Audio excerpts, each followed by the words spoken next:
Kain yata. Ha? Kain.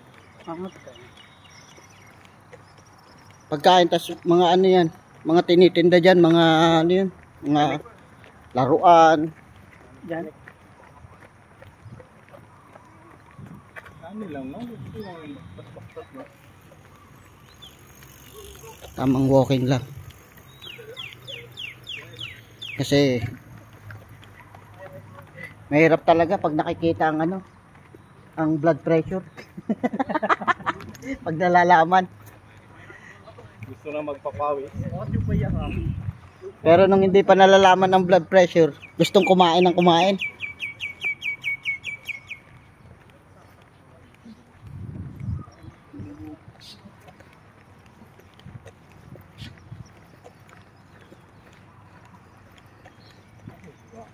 Sarado yung kalsada pag ganitong ano, pag ganitong linggo.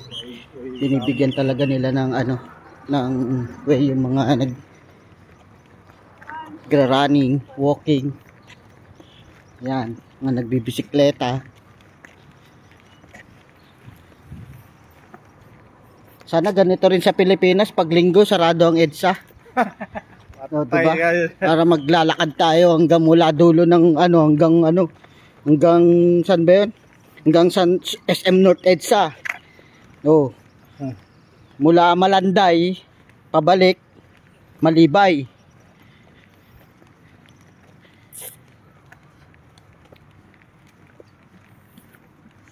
Kasi mga tao dito sa Brunei, ang ano yan, marami doon sa kabila.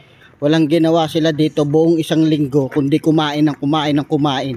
Kaya pag linggo, sunog sila ng mga fats.